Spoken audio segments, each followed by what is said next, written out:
오늘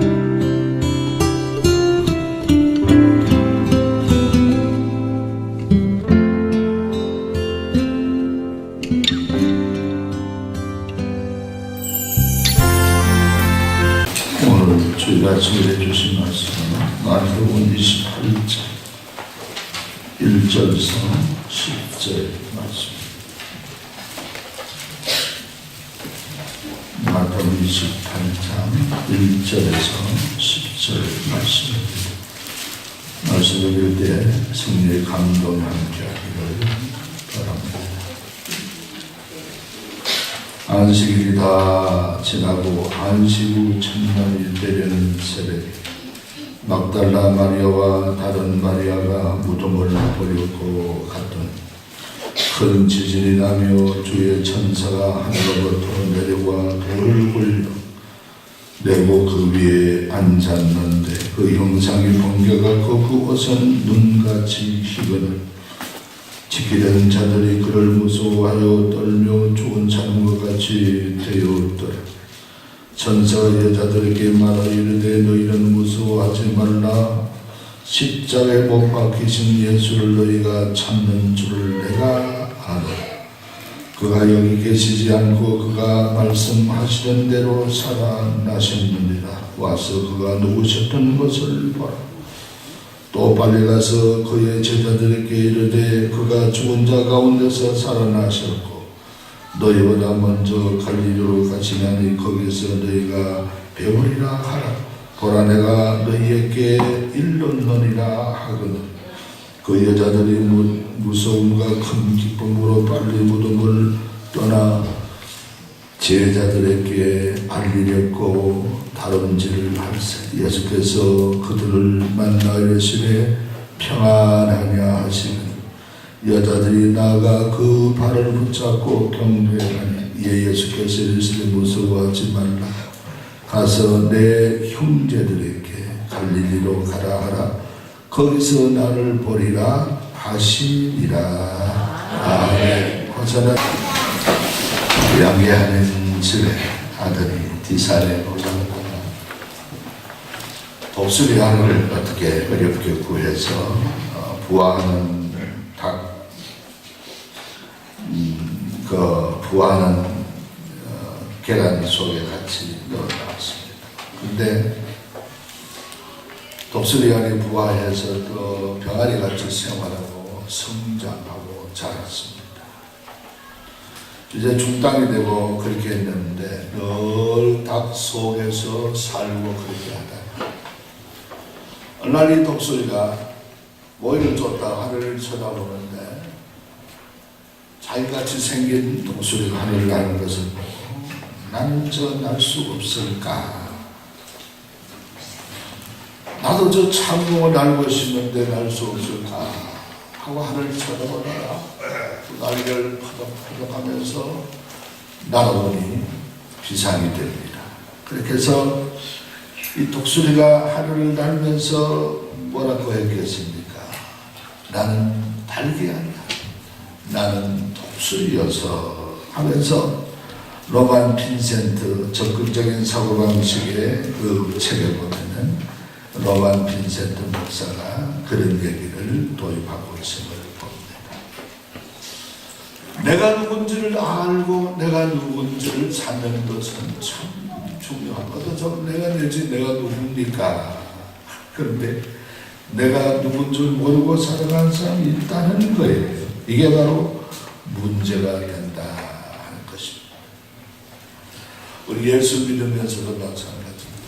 미국에 한 쇠약한 청년이 있었어요. 예수 믿는 사람들이 하나 늘 건강을 좀 기침을 늘 달아놓고 하지요. 몸이 약해 허리가 구부정하지요. 팔다리도 근육이 없지요. 하나님 나 건강 좀 해주세요. 주를 위해 살고 싶습니다. 꿈속에 하나님 나타나셔서 그렇잖아도 눈에 가시 같은 이 바위가 있는데 자기 집 앞에 이 바위가 좀 없어졌으면 길이 확 나고 이렇게 하는데 바위가 있어서 어떻게 집이 그래 생겼는지 비좁게 옆으로 이렇게 겨우 옆에는 도랑이고 낭떠러지고 다 커니 하나님이 이 바위를 밀어서 이 바위를 없애고 우리 길을 넓혀주는 모양이다 싶어서 그렇게 해서 자기는 건강을 구했는데 하나님이 바위를 밀으라니까 바위를 밉니다. 계속 날마다 밀으라. 또 밀고 이러는데 8개월이 지났는데 좀 밀렸나 싶어서 차를 재보니까 한 1cm도 안 밀렸어요. 실망이 됩니다. 하나님, 바위를 밀으라니까 왜 안 움직입니까? 하나님 그때 나타나서 말씀, 내가 바위를 밀으라 했지 바위를 옮기라 했나? 그러지 말고 네가 가서 네 모습을 한번 보아라. 그래. 8개월 후에 바위를 민 후에 자기 모습을 보니까 건강한 청년이 돼 있어요. 얼굴도 이제 화사하고 그리고 보니 하던 기침이 어느 순간에 기침도 멎었고 발달에 힘이 있고 허리도 똑바로 서지고 이런 청년이 되어져서 그제서야 깨달았습니다.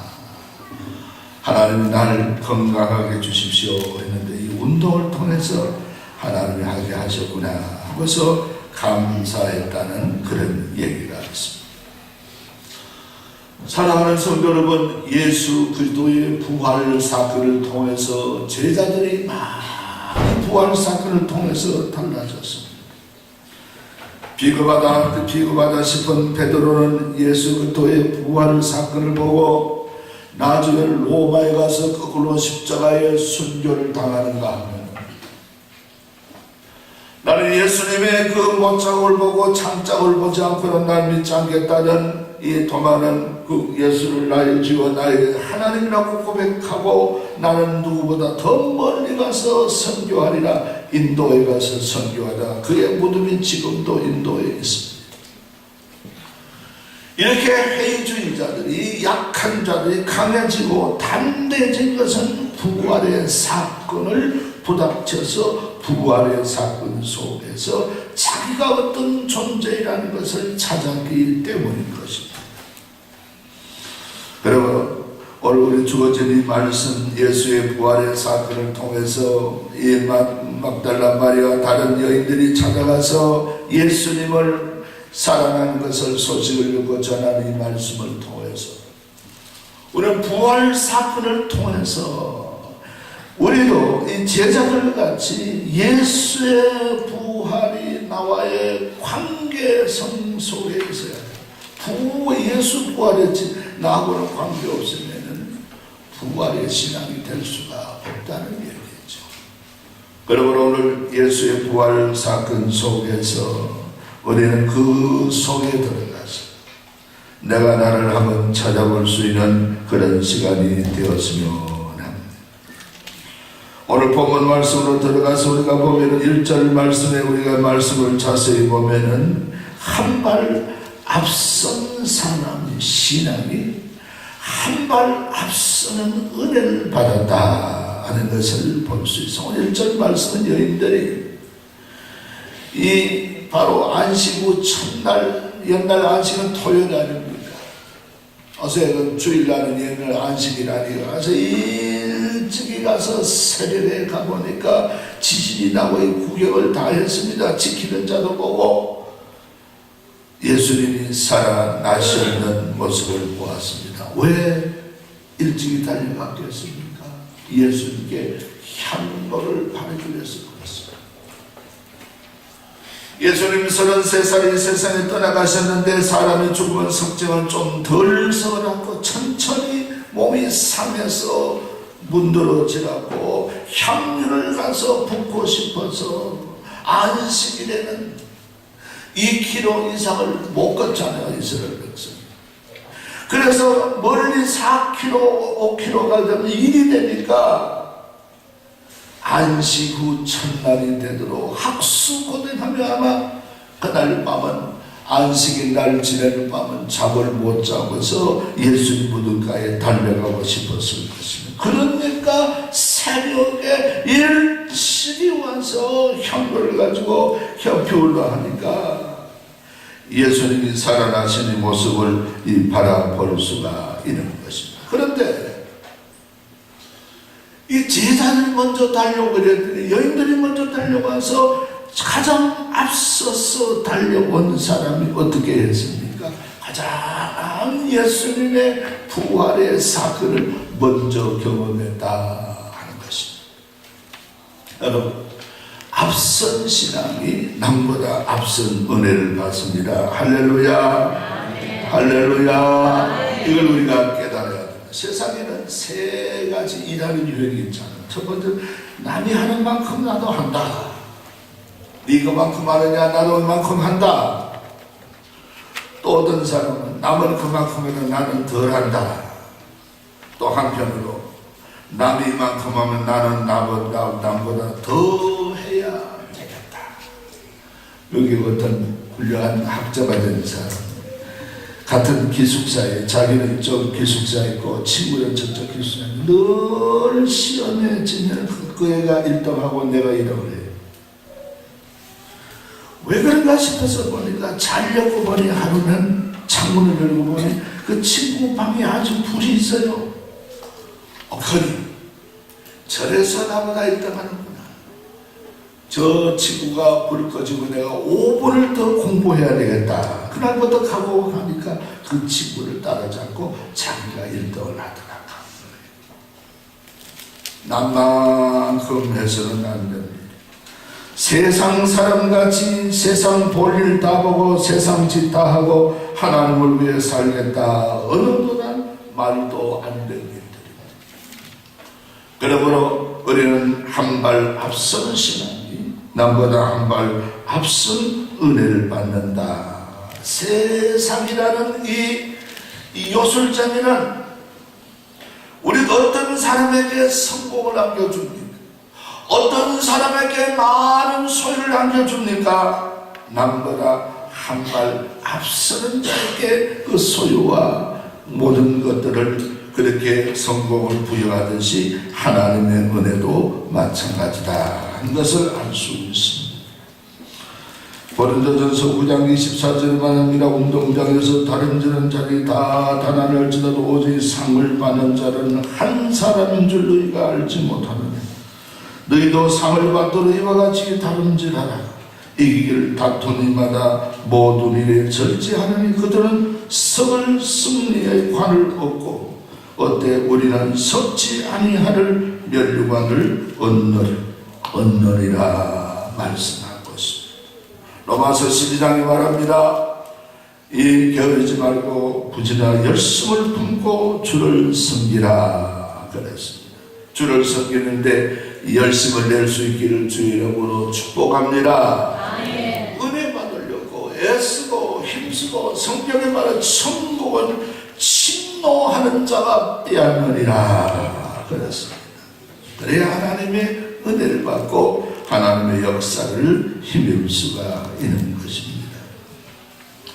제가 전도사 시절에 전도사 때부터 신학교 다닐 때부터 제가 목회를 했어요. 전도사 우리가 그때 치면 수십 년이 목회가 되는데 그때 집사님 그 한 분은 권사가 되어서 지금은 제일 처음에 제가 목회했는데 그 집사님 권사가 되어 지금은 아마 그 딸이 큰 딸이 목사 사모인데 혹 만나면 안부를 물어보면은 지금은 이렇게 치매 때문에 병원에 계신다 하는 소리를 들었습니다. 그 친구 되시는 그 여자 집사님이 어느 집회 같은 모양이에요. 여름에 방학 때 제가 그 이제 총각 때인데 한 달 동안 그 있으면서 신앙생활 같이 하고 기도 생활하고 그렇게 했는데 전도사님 저 은혜를 많이 받아 어떻게 은혜 받았습니까? 어느 집회에 산 집회 가니까 기도하는데 다른 사람은 은혜를 받아가야 하는데 나는 은혜를 못 받아서 어떻게 하면 은혜 받을까 싶어보니까 사모하는데 꿈속에 그러더라. 불을 이래 떼는데 불이 약하니까 불을 더 떼라. 불을 더 많이 더 지피면 빨리 불이 끓는다. 옳거니 내가 기도가 약한 모양이다. 그래서 남은 몇 시간 동안에 더 기도하고 열심을 했더니 하나님의 성령의 은혜의 경험을 내가 힘있게 되었습니다 하면서 간증을 하는 것을 들었습니다. 옳다고 생각합니다. 사랑하는 성도 여러분, 주를 위해서 바로 열심을 낼 수 있는 우리 성도의 삶이 다 될 수 있기를 주의 이름으로 축복을 합니다. 오늘 우리 예수님의 두 번째 부활을 통해서 우리가 찾을 수 있는 것은 무엇입니까? 예수님의 부활이 예수님 당신의 부활이 아니라 앞으로 나도 부활한다. 우리 한번 따라합시다. 예수님의 부활이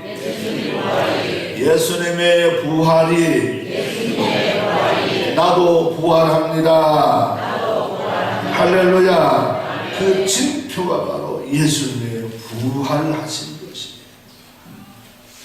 우리 다른 성경에 보면 봅니다. 이 여인들이 예수님의 죽은 무덤에까지 가니까 천사들 말합니다. 너가 어찌하여 산 자를 죽은 자 가운데서 너희가 와서 찾느냐. 예수님은 사망 권세를 이기시고 부활하시고 하신 이런 놀라운 사건을 볼 수가 있는데, 그래서 이 사건을 사도 바울은 뭐라고 해석하고 있습니까? 고린도전서 15장 13절 이하에 보면은 만일 부활이 없다면 예수님이 부활도 하지 않았을 것이다. 우리 믿는 자가 예수의 부활을 없었다고 하면 예수 믿는 것도 헛것이고 다 죄 가운데 있을 것이다. 예수는 부활의 천열매이니까 우리도 부활한다. 사도 바울이 그렇게 우리에게 예수님의 부활을 해석해 주고 있습니다. 그러므로 사랑하는 성도 여러분, 예수를 나의 구주로 믿는 사람은 성령으로 그 영에 성령 인천에 오셨는데, 그 영이 예수님을 부활할 때 역사하셨던 그 영이, 그 부활의 생명의 씨가 우리 영 속에 오셔서 씨앗을 심어놓은 것을 믿으시길 바랍니다. 우리 한번 또 따라합시다. 내가 성령 받은 것은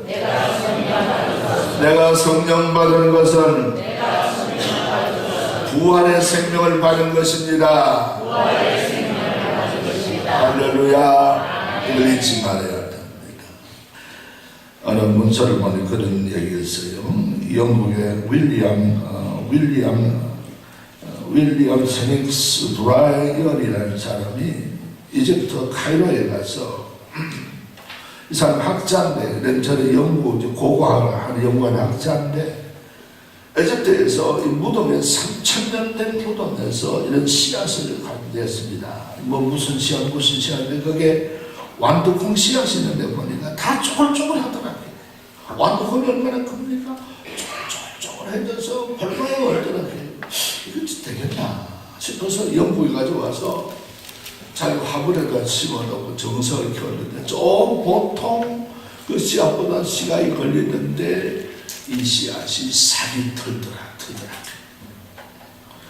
그래서 이 브라우니 학사는 다니면서 다니는데, 여러분 3000년 된 씨앗도 3000년 후에 씨앗이 완두콩이 자라는 것을 내가 목격했습니다. 예수님의 부활의 영이 3000년도 더 안 되는 부활의 영이 우리 영 속에 계시는데, 우리 믿는 자가 부활을 합니다. 이러면서 이 강하고 담대하게 복음을 전하는 전도자가 된 것을 우리가 볼 수가 있습니다. 그러므로 부활의 영을 받은 우리, 예수님의 부활, 당신의 부활로 끝나는 것이 아니라 그 부활이 나의 부활임을 믿으시기를 바랍니다. 이걸 찾아내고, 그러므로 우리는 예수의 부활에 감사해야 될 줄로 믿습니다. 이슬람 마호멧을 믿는, 이슬람 교회를 믿는 교회 그 날에 가서 선교하다 붙잡혀서 재판을 받게 되었습니다. 사형이거든요. 복음을 전하는 목사. 마지막 할 말이 없느냐 하고 물어보니 재판관이 물어보니 판사 앞에서 이 선교사가 그런 얘기, 여러분 내가 한 말을 하겠습니다. 내가 뒤돌아 판사 당신 말고 이 관중이 있는데 이슬람 교도들에게 한 말을 하겠습니다. 하라, 시간을 줍니다. 내가 왜 예수를 믿고 선교사인 줄 압니까? 눈이 둥글수록 그런지 모르죠. 우리 인생은 길 가는 나그네 같죠. 길을 가다가 삼갈래길을 만났습니다. 내가 가는 앞에 두 갈래 길이 있는데 내가 어디를 가는데 이 길인지 저 길인지 이정표가 없을 때 모르잖아요. 모르지. 그런데 두 사람이 있습니다. 한쪽에는 죽은 사람이 누워있고 한쪽에는 산 사람이 앉아 있습니다. 누구에게 길을 물어야 되겠습니까? 앉았던 이슬람 교도들이 그냥 뭐 산 사람에게 물어야죠. 이구동성으로 그렇게 모두 얘기하면 그렇죠. 맞지요. 그리고 불문 가지고 물을 거 더 있습니까? 맞습니다. 그래서 내가 예수 믿습니다. 마음에서는 죽어서 묘가 있습니다. 흰말을 타고 승천했다지만 그거는 거짓말 지어낸 얘기고, 승천했다는 사람이 바로 묘지가 있을 수가 없잖아요. 묘지가 있습니다. 예수님은 부활하셨어요. 살아계시는 예수님이십니다. 그래서 내가 예수 믿습니다. 이스라엘 교도들은 사형이에요. 그 말 한마디 잘했다고. 그래서 다시는 선교하지 마시고 나라에서 이제 축출시키고 선교하지 않도록 그렇게 하고 살아난 그런 예가 있었다고 합니다. 말 한마디 청량비전 감면도 하는 말 한마디에 생명을 건지는 그런 예라고 볼 수가 있습니다. 그러므로 예수님의 부활이 바로 곧 나의 부활이다. 나도 그렇게 부활을 한다. 할렐루야. 네. 할렐루야. 네. 이 부활절에 우리가 이런 일들을 우리가 놓치지 말아야 되겠습니다. 그리고 오늘 예수님의 부활 사건 속에서 하나 더 묵상할 수 있는 것은 무엇입니까? 우리 새로운 이곳을 찾아야 합니다. 우리가 살다가 어디서 가면 다시 못 나올 그 영원한 이별입니다. 그렇잖아요. 다시 있다가 어떻게 하면 헤어지면 영원히 못 가는 이별입니다. 그런데 예수 안에서 만났던 사람은 영원한 이별이 없어요. 왜 그렇습니까? 천국 가면 또 만나기 때문에. 어떤 사람 보기 싫다고 교회를 섬기다 다른 교회 가서 다른 교회를 섬긴다. 그 사람이 천국에 오고 또 보기 싫은 사람이 천국에 가면 또 천국에서 만나게 되는 거예요. 여러분, 부활을 통해서 새로운 형제관을 형성해야 됩니다. 세상 의식으로 형제관을 우리가 하셔서는 안 됩니다.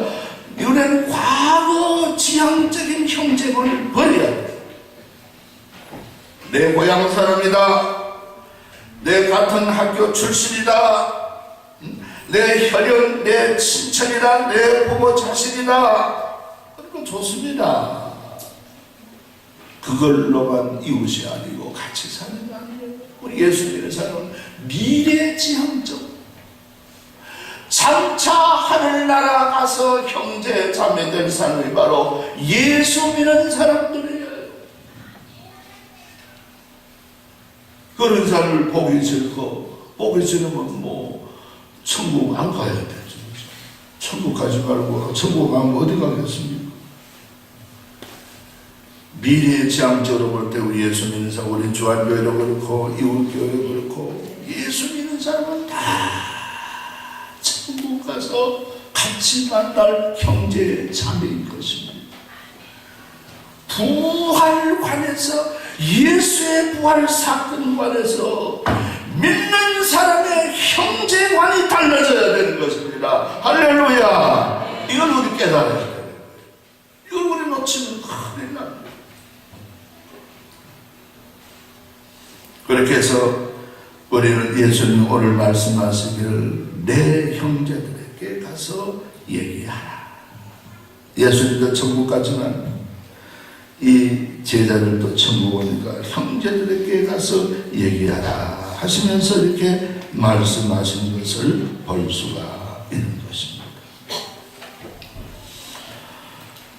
어떤 한 자매가 예수 교회 안에서 같이 신앙을 만나 생활하는데 내 나이가 60이 접어들면서 신앙을 먼저 사별하게 되었어요. 신앙을 죽다 보니까 앞이 망하고 좌충우돌 지태양을 어떻게 살아야 되는지 모릅니다. 그 어려움을 알고 같이 신앙생활했는데 신앙을 포기하고 사는 걸 보고 부활주일날 친구가 그 여자 친구의 손을 잡고 교회 가게 되었어요. 교회 앉아도 예배드릴 마음도 없어요. 신앙을 잊어버렸어요. 4개월 전에 남편을 사별했기 때문에 원망과 가득합니다. 왜 나는 하나님 믿는데 하나님 내 남편 먼저 데려갔습니다. 이 나이에 데려갔습니다. 원망이 가득한 그런 마음으로 가득합니다. 예배를 헛되게 해서 오르가니 올려줍니다. 찬송을 불러줍니다. 그 마음에 안 들어요. 부활절이니까 예수님은 부활이요 생명이니 죽어도 살겠고 살아서 믿는 사람 영원히 살리라는 말씀을 듣고 있는데 그런데 마음에 그런 속상함이 들어요. 네가 이 말씀을 믿느냐? 난 안 믿어요. 난 믿기 싫어요. 내 남편을 먼저 들어간 하나님인데 부활이면 뭐합니까? 소망이면 뭐합니까? 난 아무 필요 없어요. 그런데 잠겨버린 거는 눈물이 하염없이 자꾸 흘러가. 그래서 또 한 번 더 마음속에 묻더랍니다. 네가 예수의 나의 부활을 믿느냐? 안 믿으랍니다. 머리를 막 흔들고 안 믿으랍니다. 그런데 그 여인이 이런 고백이 나오더라고요. 이 말씀을 듣는데 나는 안 믿어 혼자서 싸우는데 예수님 왜 나를 사랑합니까? 그 고백이 나오더라고요. 이거 구원받을 생명이니까 사랑하는 것이 아니냐. 이 땅이 다가 아니고 천국 있지 않느냐 가르쳐주죠. 그러다 모르게 자기도 모르게 어떤 이 희미한 데서 정신이 바짝 차려지면서 뭔가 울컥한 마음이 속에서 빛 같은 것이 들어오면서 사리를 진동시키는데 저도 모르게 몸이 벌벌벌 떨리면서 진동이 일어나고 눈에 눈물을 하염없이 화장에는 온 볼을 찌우고 야단을 뽑습니다. 그럼 옆에 있던 친구가 이렇게 물어요. 친구야 축하하네. 축하는 무슨 축하? 내가 지금 벌벌 떨려 죽겠는데 나 와 이런지 모르겠네. 성령이 임해서 성령이 부활의 성령이 자네에게 임했네. 거기로 원망했던 짐은 강대 온도에도 다 없어져요. 마음의 평화가 깃들기 시작하고 하나님의 말씀이 이어지기 시작하면서 그 속에 부활의 생명 가운데 소망이 생겨나더라 하는 것입니다. 할렐루야. 할렐루야. 여러분 부활의 생명의 주 성령으로 우리 영 속에 오셔서 우리에게 가르쳐 주신 참 생명의 소망을 우리가 놓치지 말고 신앙해야 될 줄로 믿습니다. 부활의 생명 가운데 나의 부활이 있고 부활의 신앙 가운데 참 형제감이 부활의 신앙 가운데 우리가 어떻게 살아야 되는지 소망이 바로 여기에 묻혀 있다는 것을 기억하고 참 부활의 생명을 통해서 우리의 신앙이 부활되어지는 축복된 우리 모습이 다 되기를 주님의 이름으로 축복을 합니다. 아버지 참아름 나와라 주님의